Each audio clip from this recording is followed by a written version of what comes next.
안녕하세요. 박한별 목사입니다. 벌써 가을 날씨가 들쑥날쑥합니다. 네, 다들 건강하신죠?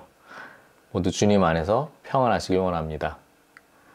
오늘 미국에서는 추수감사주일로 예배를 드립니다. 한국에서는 벌써들 하셨죠?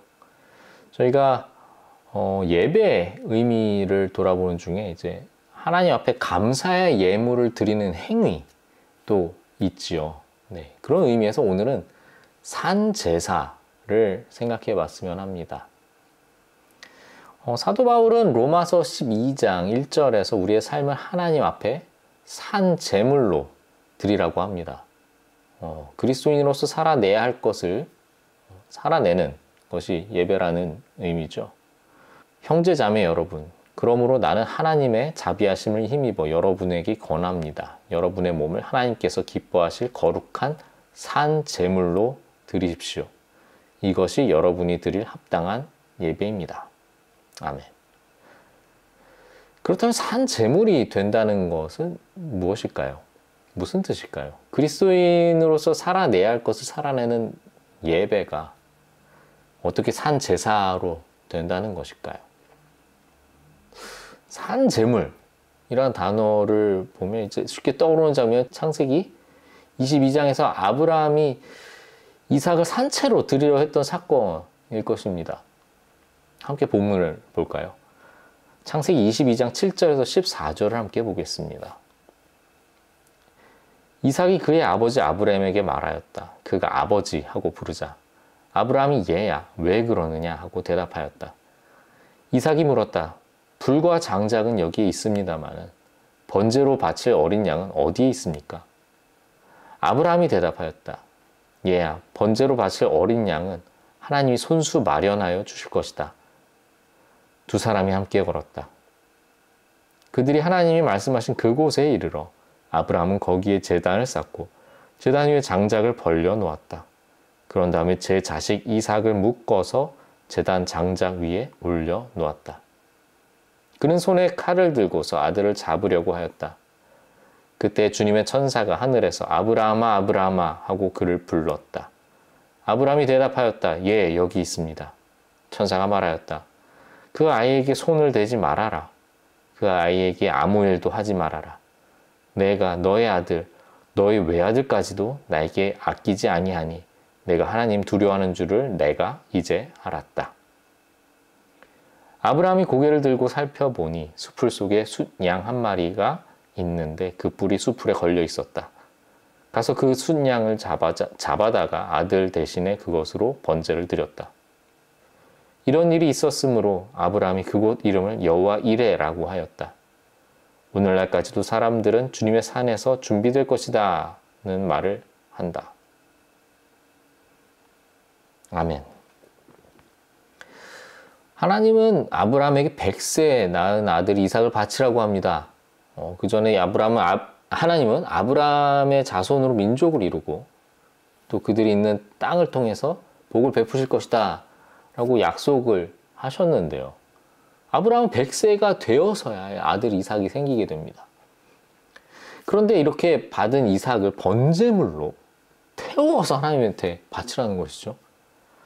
창세기 여러 에피소드들이 있지만 이 22장의 이 장면은 참 인상적입니다. 어렵게 받은 아들 그것도 번제로 내놓으라는 실이 있는가 싶어도 참 이해가 안 되죠. 네. 더 이해가 안 되는 것은 그런 요구를 아브라함은 순종으로 답을 한다는 것입니다. 그래서 이 본문은 순종에 관한 대표적인 본문으로 알려져 있습니다.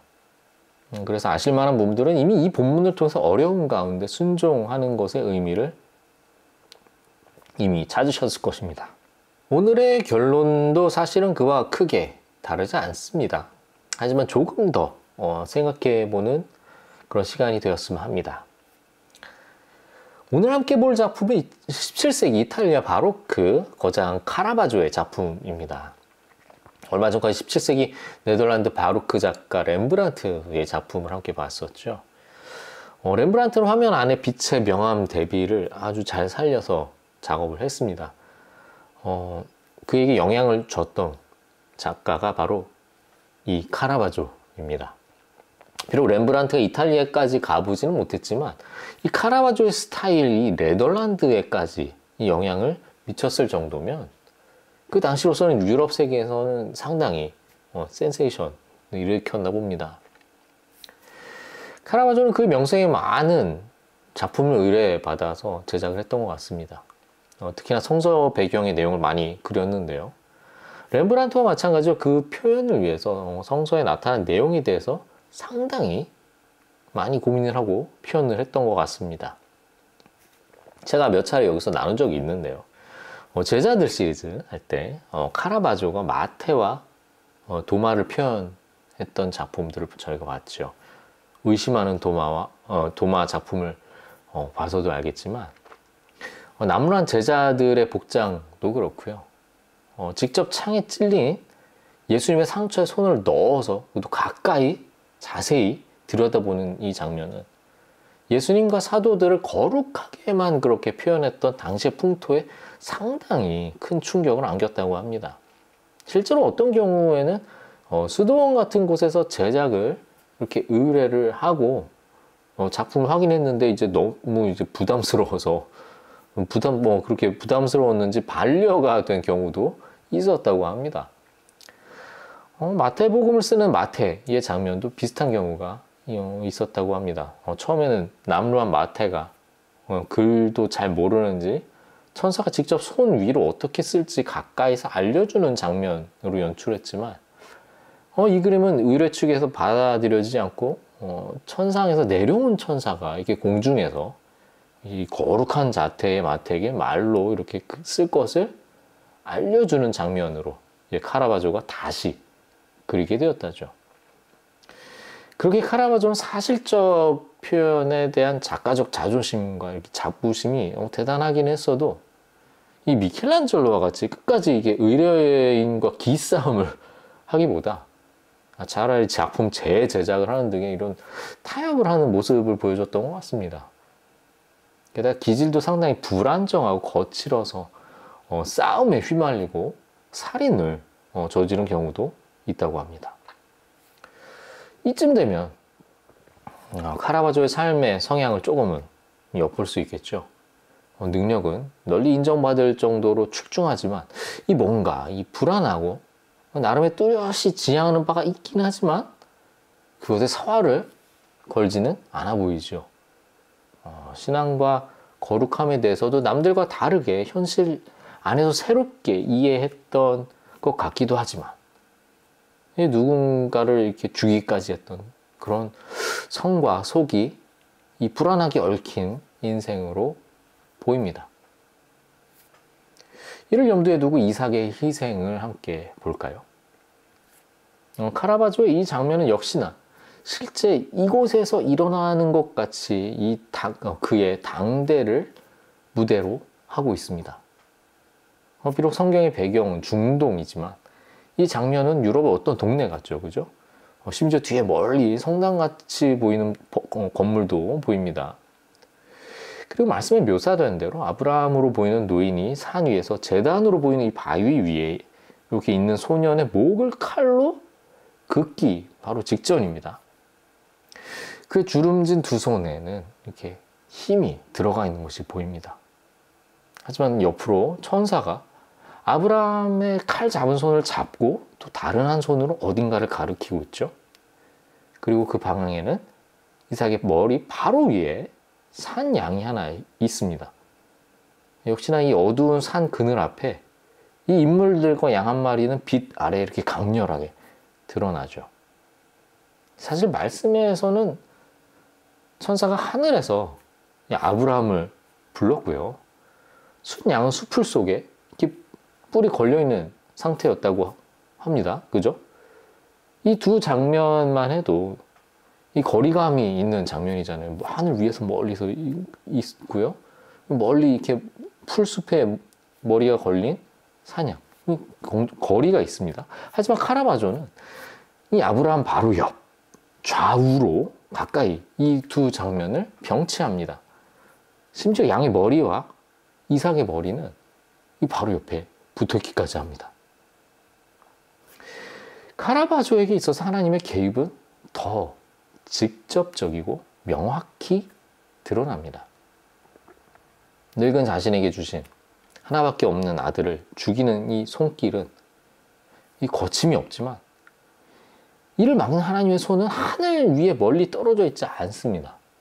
심지어 희생되어야 할 이삭을 대신한 순양, 바로 하나님이 직접 준비하신 것도 이미 그 자리 바로 옆에 있고요. 하늘의 거룩함과 이 세상 속의 삶, 세속은 카라바조에게 있어서 그렇게 떨어져 있는 것은 아니었을지도 모르겠습니다. 딱히 그의 삶이 거룩해서도 아니고, 그는 거룩에 대한 고민은 하지만 늘 뭔가 그 선이 불안한, 그죠?